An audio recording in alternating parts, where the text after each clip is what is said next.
최근 금리 인상과 가상화폐 시장 악재 등으로 국내외 증시 하락이 이어지고 있습니다. 이에 증시 하락에 베팅하는 상장지수 펀드의 수익률이 높아지며 투자자들의 관심을 끌고 있습니다. 이창용 한국은행 총재가 치솟는 물가에 대응해 빅스텝 금리 인상 가능성을 언급했습니다. 원희룡 국토교통부 장관이 오늘 온라인 취임식에서 정부 출범 100일 이내 주택 공급 계획을 발표하겠다고 밝혔습니다. 미국의 긴축 정책에 대한 부담감, 또 러시아와 우크라이나 사태 장기화 등 글로벌 증시 변동성이 커지며 기업들이 줄줄이 상장을 철회하고 있습니다. 부진한 IPO 시장 상황 이슈 플러스에서 짚어보도록 하겠습니다. 센 경제라이브 시작합니다.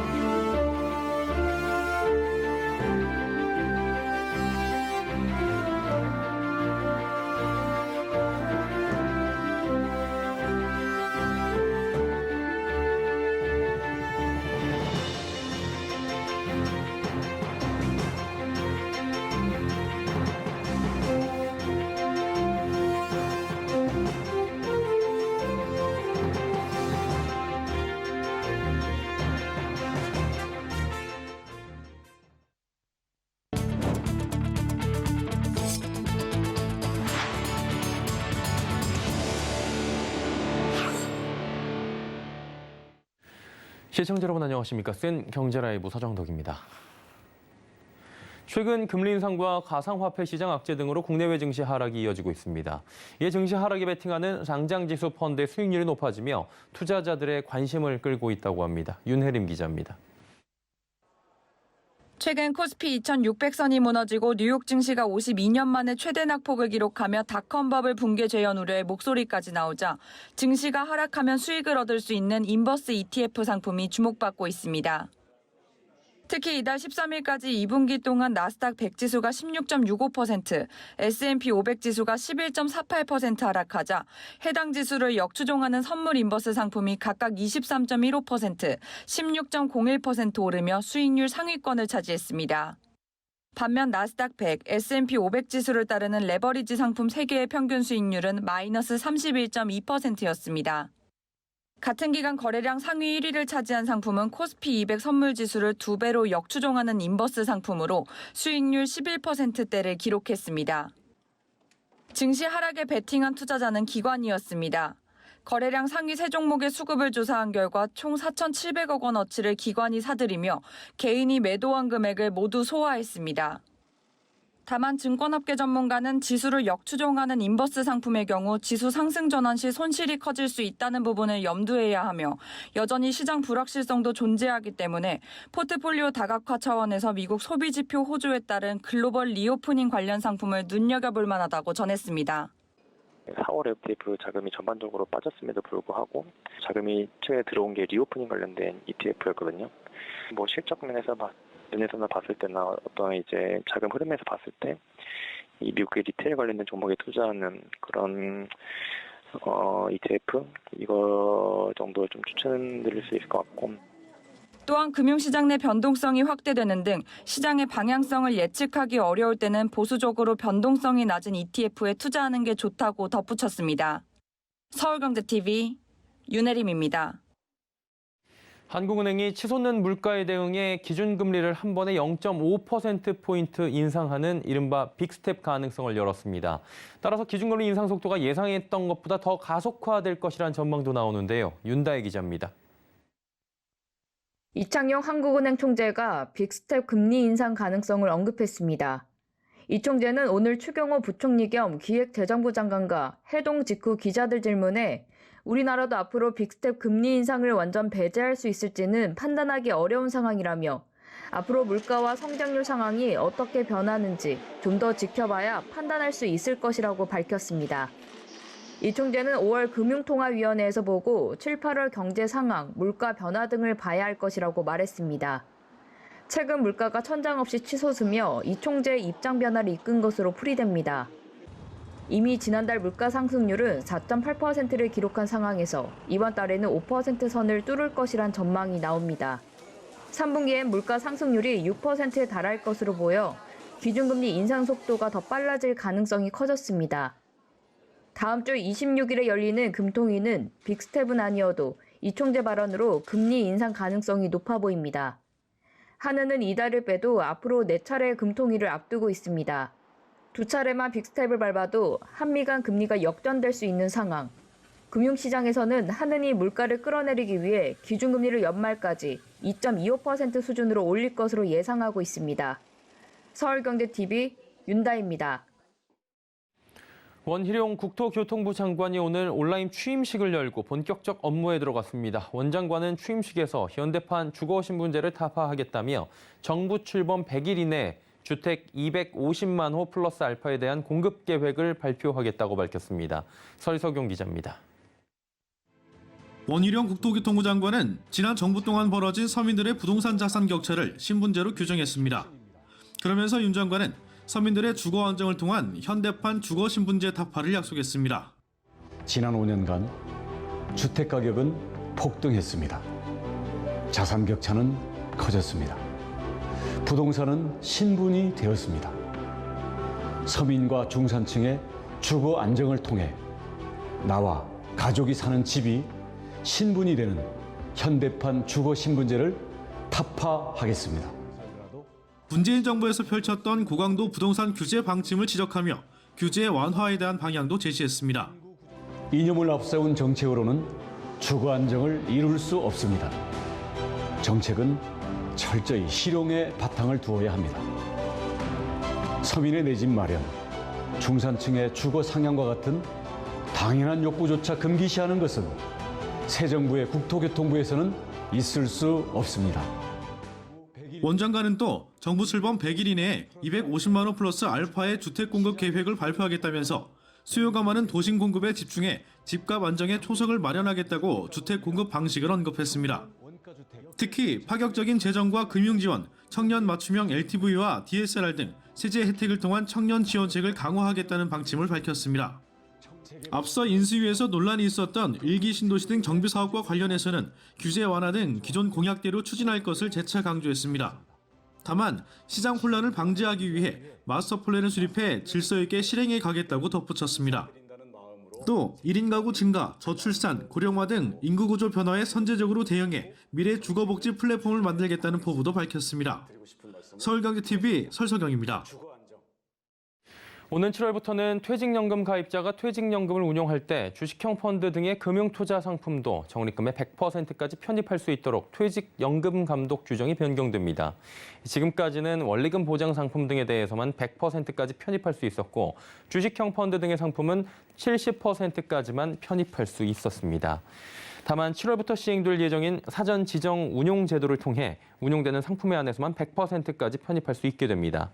금융위원회는 이후 제도 안착 상황 등을 살펴 퇴직연금 수익률 제고를 위한 여타 운용 규제 개선 사항도 추가 검토에 추진할 예정입니다.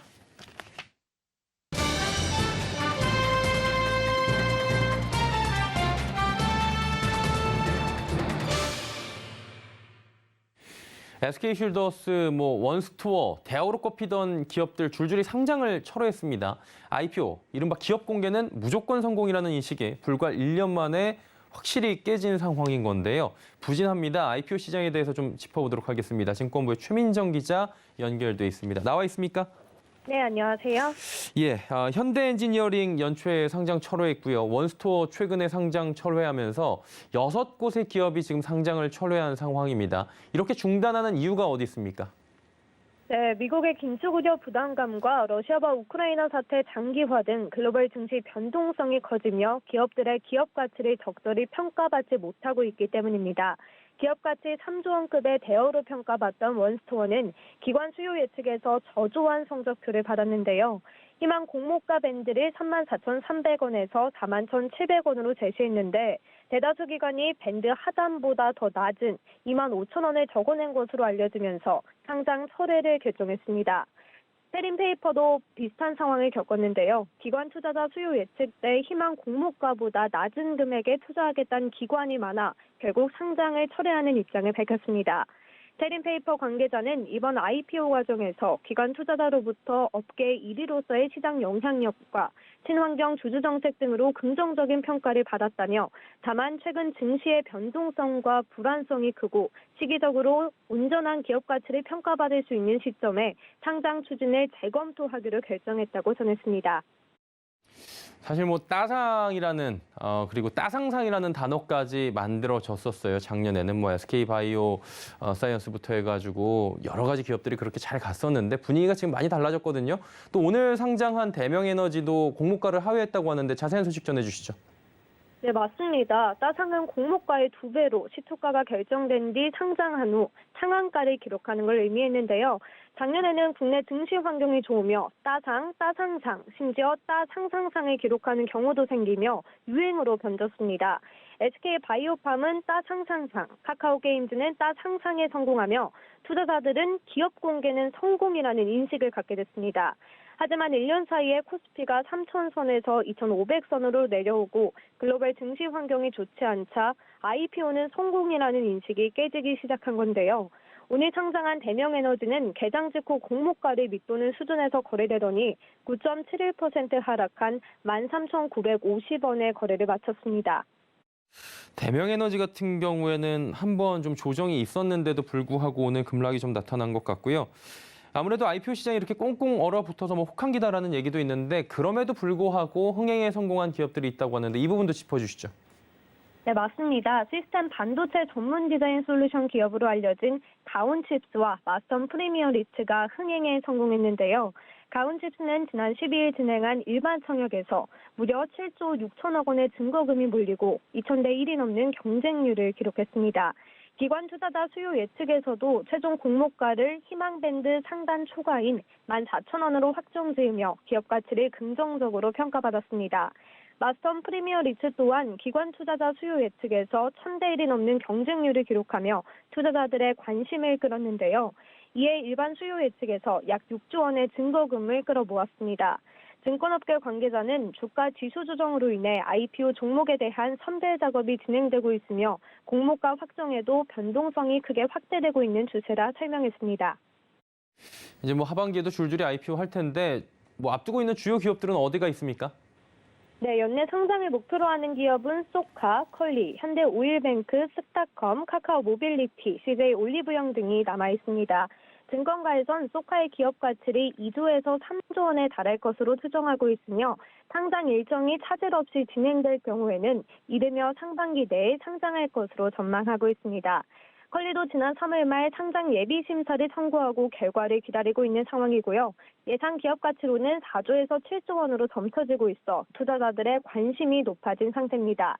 이외 예상 시가총액으로 현대오일뱅크는 10조 원, 스타컴 8조 원에서 10조 원, 카카오 모빌리티 6조 원에서 7조 원으로 추정되고 있습니다. 이렇듯 2분기 이후 대형급들의 상장이 남은 만큼 기업 공개 시장이 다시 활력을 찾을 수 있을지 투자자들의 관심이 모아지고 있는 상황인데요. 이에 박세라 대신증권연구원은 2분기 공모주 시장 규모는 전년 대비 감소할 전망이지만 2분기는 계절적으로 IPO 투자 성과가 좋은 시기라는 점과 1분기 큰 폭의 주식시장 하락으로 2분기 이후 반등이 예상된다는 점에서 IPO 투자 수익률은 양호할 것으로 예상된다 전했습니다. 그래도 증권가에선 긍정적인 좀 코멘트가 나오는 것 같은데요. 증권사들이 지금 올해 상장 철회하는 기업들이 늘면서 실적이 좀 먹구름이 꼈다고 하는데 마지막으로 이 소식 전해주시죠. 네, 맞습니다. 침체된 IPO 시장 분위기가 지속되면서 증권사들의 주간 실적도 축소될 거란 전망이 지속적으로 나오고 있는 상황인데요. 공모 규모에 비례해 증권사들의 보수가 정해지기 때문입니다.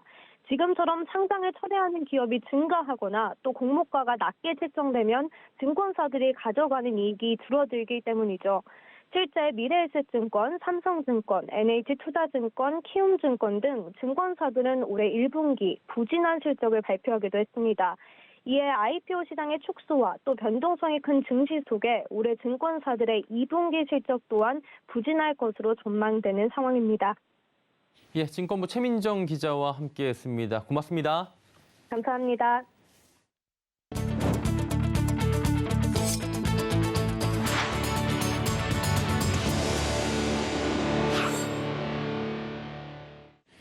하림이 지난해 라면에 이어 즉석밥을 출시하며 가정 간편식 시장으로 영역을 확장합니다. 시장 점유율 확대를 위해 품질을 높이는 대신 고가 전략을 내세웠는데요. 육가공 업체에서 종합 식품 기업으로 도약하기 위한 하림의 전략, 문다희 기자입니다. 밥 소믈리에로 변신한 김홍국 하림 회장이 새롭게 출시한 즉석밥을 먹어봅니다. 하림의 가정 간편식 브랜드 더 미식의 신제품 더 미식밥. 다른 첨가물 없이 국내산 쌀과 물로만 찌어 이취가 없고 내부 공기층이 유지돼 밥알이 살아있다는 설명입니다. 하림은 작년 더 미식 장인 라면에 이어 또다시 고가 전략을 택했습니다. 백미밥 기준 2,300원. CJ일 제일제당의 햇반보다 비싸고 메밀쌀밥과 현미쌀밥 등 다른 제품은 2,800원에 달합니다. 더 미식의 첫 브랜드 제품인 장인라면도 신라면보다 2배 이상 가격이 높습니다. 프리미엄이 식품업계의 트렌드로 자리 잡자 아예 프리미엄 HR을 새로운 돌파구로 택한 겁니다. 즉석밥 시장을 규모를 확대하는 게 저희 1차 목표고요. 지금 저희 즉석밥 시장이 4,400억, 500억 정도 되는 걸로 제가 알고 있는데 뭐 이렇게 야심차게 시작한 만큼 한 10% 이상은 해야 되지 않을까. 하림이 라면에 이어 즉석밥으로 가정 간편식 라인업을 늘린 건 닭고기 전문 기업에서 종합 식품 기업으로 도약하기 위해서입니다. 앞서 작년 하림은 라면으로 가정 간편식 시장에 출사표를 던지며 B2B에서 B2C로 영역을 넓혔습니다. 인공 조미료랄지 뭐 지나친 향미제랄지 이런 것을 넣지 않고 자연의 식재료로만 만든다. 이런 전략으로 진실되게 나간다면은 B2C 시장에서 소비자들이 우리를 신뢰해 줄 것이다. 이렇게. 일부에선 하림의 고가 제품에 회의적인 반응도 나오고 있는 상황. 여기에 최근 닭고기 가격 담합으로 여론의 문맥까지 막고 있는 상황에 프리미엄 전략 교수가 어떤 결과로 이어질지 주목됩니다. 서울경제TV 문다입니다. 삼성전자가 방마다 개별 냉방을 원하는 소비자를 겨냥해 2022년형 창문형 에어컨 윈도우핏을 출시했습니다. 실외기가 일체형으로 설계되는 윈도우핏은 이동이나 설치가 편리하고 에어컨을 사용하지 않는 계절엔 간단하게 분리 후 보관이 가능합니다. 특히 창문 일체형 설치 프레임이 적용돼 간편한 설치와 공간 활용이 가능합니다. 설치 환경에 따라 거치형, 창문 매립형 등 전용 프레임을 선택할 수 있습니다. 아울러 추가된 스마트 기능으로 외부에서도 작동이 가능해 불필요한 에너지 소비를 줄일 수 있고 35데시벨 저소음으로 편안한 숙면도 가능할 전망입니다. LG전자의 2022년형 올레드 에보 전 제품이 세계 유력 인증 기관들로부터 연이어 친환경 인증을 획득했습니다. LG전자는 오늘 미국 UL, 스위스 SGS, 영국 카본 트러스트 등 유력 인증기관 3곳에서 올레드 에보 전 제품의 친환경성을 인정받았다고 밝혔습니다. 자원 효율성, 유해물질 미사용과 탄소 배출 저감 노력 등의 부분에서 인정을 받았다는 설명입니다. LG전자는 연간 올레드 TV 판매로 플라스틱 사용 13,000톤을 줄이고 재활용 플라스틱 사용 범위도 지속적으로 확대한다는 계획입니다. 현대자동차가 전기차 고객을 대상으로 구독형 전기차 충전 요금제 상품인 럭키패스 H를 출시했습니다. 럭키패스 H는 가입한 고객이 매달 일정 비용을 내면 약정한 충전량 한도 내에서 요금을 할인받을 수 있도록 하는 상품입니다. 고객은 구독료와 약정량에 따라 럭키패스 H 그린 플러스, 럭키패스 H 라이트 플러스 등 2가지 요금제를 선택할 수 있습니다. 또 제휴사인 S트래픽의 급속 충전기를 이용할 때 충전 요금의 50%를, 한국전력과 환경부의 급속 충전기를 이용하면 각각 20%, 5%를 할인받을 수 있게 됩니다.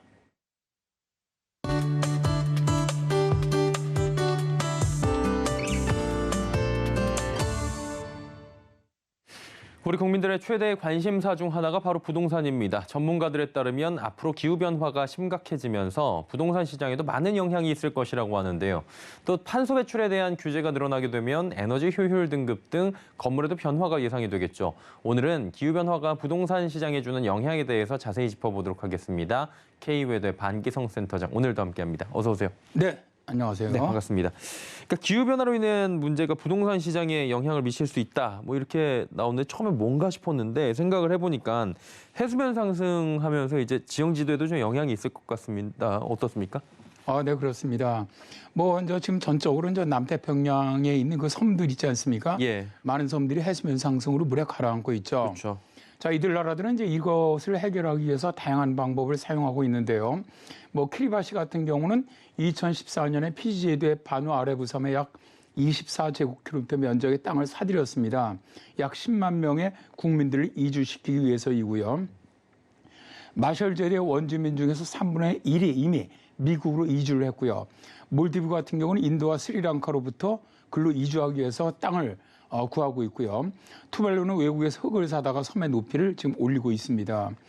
팔라우의 대통령은 선진국들이 바다에 잠겨가는 우리를 도와주지 않을 거라면 차라리 폭격해라라고 극단적인 선언까지 하고 있는데요. 이들은 해수면 상승이 곧 생존의 문제죠.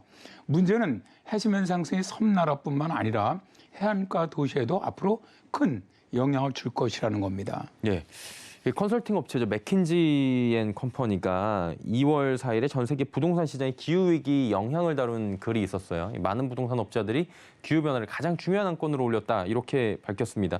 그만큼 중요하고 위험하다 뭐 이런 거겠죠? 네, 그렇습니다. 미국의 기후학자들은 2045년까지 해수면 상승으로 인한 해변이 위치한 주택 30만 호가 침수 피해를 볼 것이라는 경고문을 발표를 했는데요. 벤저민 키스 펜실베니아 대학 와튼스쿨 부동산학과 교수 등 연구진은 2020년 10월 발표한 논문에서 기후위기가 부동산 가격을 하락시킨 여러 사례를 발표했습니다. 이들 연구에 의하면 해수면 상승 위험이 가장 큰 플로리다주의 마이애미 비치 해안가에 위치한 고급주택 거래량의 다른 곳에 비해 거의 16에서 20% 정도가 적었고요. 또 해수면 상승 위험 지역이 안전한 지역에 비해서 가격도 5% 정도 낮았다고 합니다. 인구에서는 대표적인 예로 마이애미 해변에 위치한 발하버는 평균 주택 가격이 약 40억 원에 이르렀는데 최근에 들어와 주택 매매율은 절반 수준으로 떨어졌고요. 주택 가격은 2016년에 비해서 약 7.6% 정도 떨어졌다고 합니다. 키스 교수는 해변에 밀접하거나 저지대에 위치한 주택이 기후변화로 인한 해수면 상승의 위험에 노출돼 있다는 우려 때문이다라고 주장을 했는데요.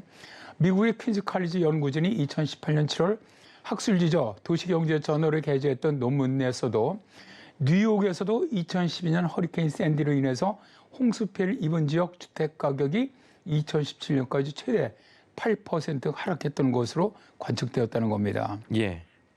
자, 이제 이런 경우에는 미국 상무부 통계에서도 잘 나타나고 있는데요. 2008년 이후부터 일반 주택의 가격 상승률은 41% 정도가 됐는데 해안가 주택 같은 경우는 19% 정도에 그쳤다고 합니다. 예. 우리가 무슨 뷰 그러잖아요. 시티뷰 있고 뭐 한강뷰 있는데 바닷가면 오션뷰라고 해가지고 진짜 멋진데 이게 나중에는 약점으로 작용하겠어요? 네, 그렇습니다. 이게 이제 미국뿐만 아니고 최근에 이제 호주에서도 기후변화로 인한 해수면 상승과 폭풍 해일 등으로 부동산 손실이 크게 발생할 것이라는 연구 결과가 나왔습니다. 예. 호주 부동산 정보 전문 업체 코어로직은 올해 4월에 발표한 보고서에서 호주 해안 고급 주거용 부동산의 손실이 향후 60년간 250억 호주 달러에 이를 것이라는 분석을 공개했는데요.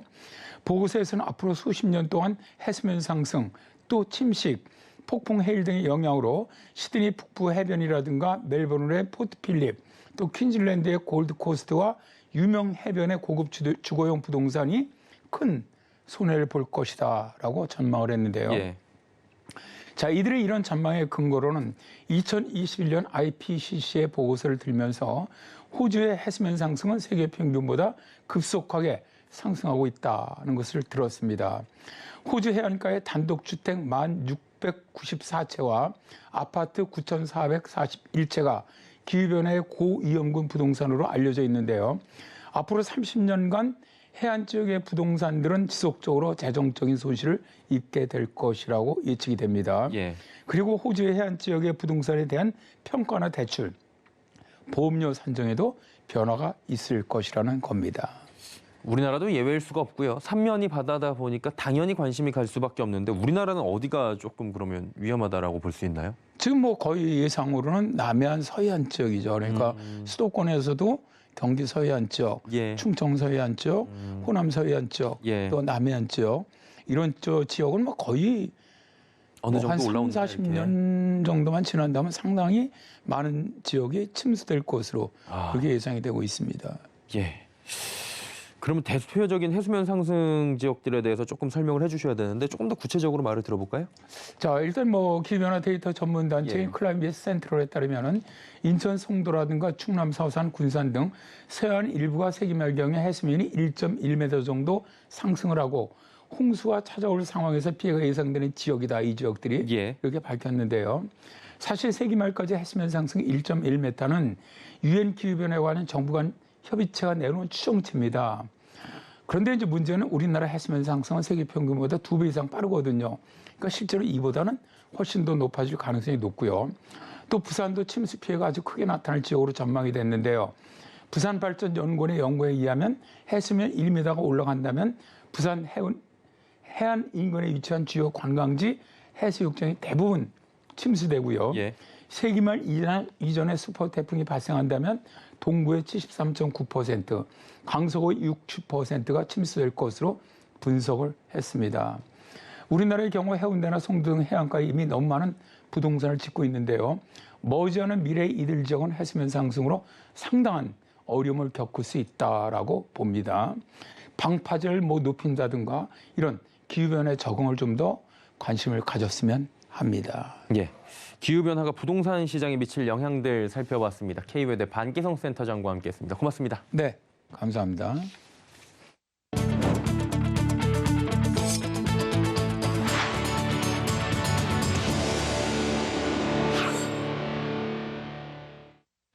세인 경제 라이브 저희가 준비한 소식은 여기까지입니다. 편안한 저녁 시간 보내시길 바랍니다. 고맙습니다.